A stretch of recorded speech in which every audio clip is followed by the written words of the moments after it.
বন্ধুরা, আজকে আমরা তৈরি করছি কলা, চিংড়ি, বেগুন দিয়ে তরকারির রেসিপি। অনেক সুস্বাদু রেসিপি। তোমরা একবার খেলে বাড়িতে বারবার বানানোর চেষ্টা করবে। এটা অনেক সহজে বানিয়ে ফেলবে তোমরা। আমরা যে সবজি নিয়েছি সেগুলো তোমাদের দেখিয়ে দেব। আমরা নিয়েছি চিংড়ি, পেঁয়াজ, বেগুন, একটা আলু আর কলা।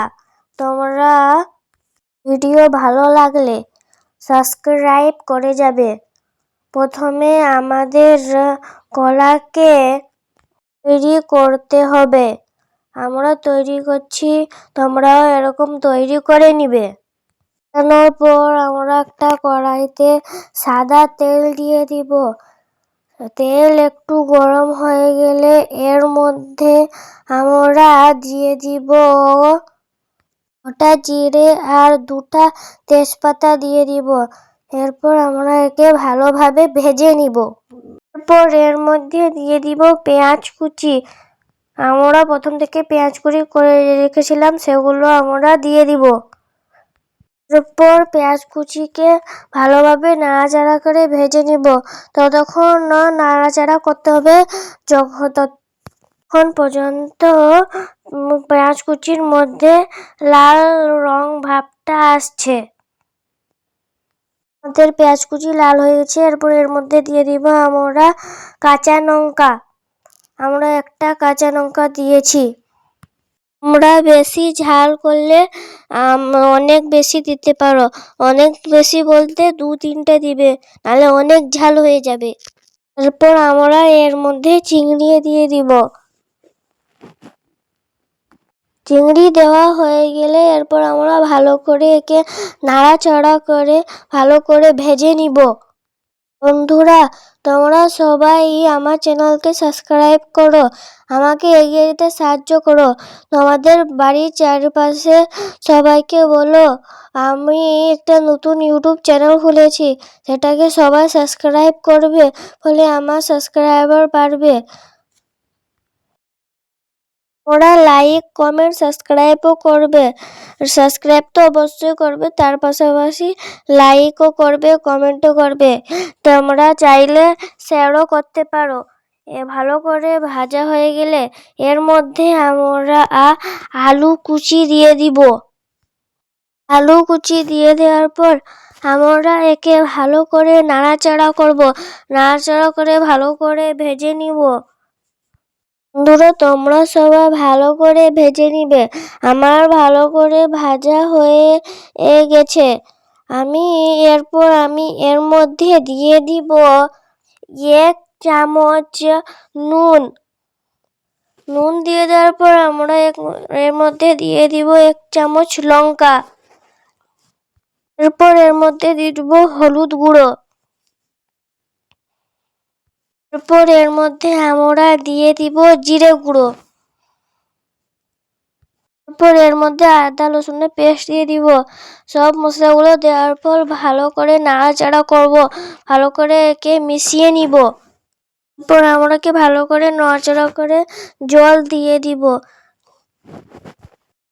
জল দেওয়ার পর আমরা ভালো করে নাড়াচাড়া করে নিব।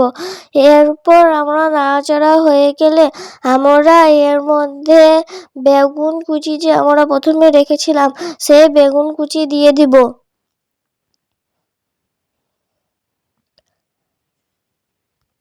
বেগুন কুচি দেওয়ার সঙ্গে সঙ্গে বিচা কলাও দিয়ে দিব। এরপর ভালো করে মাখিয়ে নিব। ভালো করে মাখাতে হবে।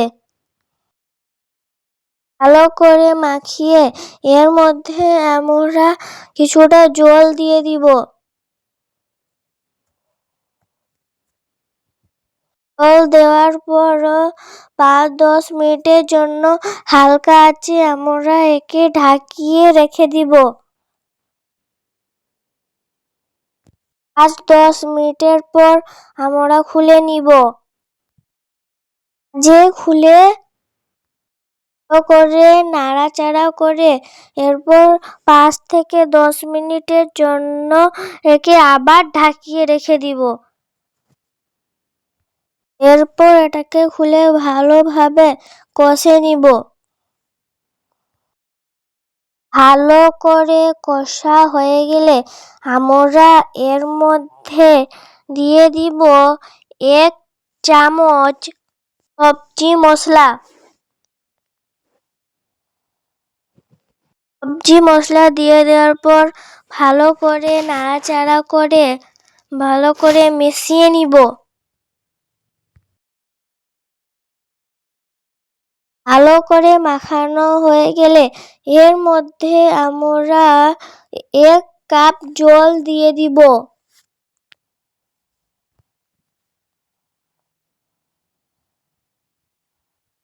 1 কাপ জল দেওয়ার পর ভালো করে মিশিয়ে আর একটু নাড়াচাড়া করে নিব। নাড়াচাড়া করে একটু কষে নেওয়ার পর আমরা এর মধ্যে দিয়ে দেব ধনিয়া পাতা। আমরা ধনিয়া পাতা ব্যবহার করছি, এর কারণ হলো ধনিয়া পাতা দিলে সবজির টেস্ট অনেক ভালো আসে। তোমরা চাইলে দিতেও পারো, আবার নাও দিতে পারো, এটা তোমাদের কথা। এরপর আমরা 10 মিনিটের জন্য ঢাকিয়ে রেখে দেব। 10 মিনিট পর আমরা একে খুলে নিব। বন্ধুরা দেখতে পাচ্ছ আমাদের কলা বেগুন চিংড়ি তরকারি অনেক ভালো হয়েছে। এরপর বিচা কলাটা হয়ে চলে আসছে, একটু জল আছে, এই জলটাকে শুকিয়ে নিব। বন্ধুরা আমাদের বিচা কলার রেসিপি তৈরি হয়ে গেছে। তোমরা বাড়িতে চেষ্টা করবে আর খেয়ে দেখবে। অনেক ভালো রেসিপি, অনেক সুস্বাদু স্বাদ। এটা তোমাদের শরীরের পক্ষে অনেক ভালো। ভালো থাকো। আমার চ্যানেলে আরো নতুন ভিডিও সব আসবে, তোমরা দেখবে, লাইক করবে, কমেন্ট করবে, শেয়ার করবে। শেষ পর্যন্ত দেখার জন্য তোমাদের ধন্যবাদ রইল।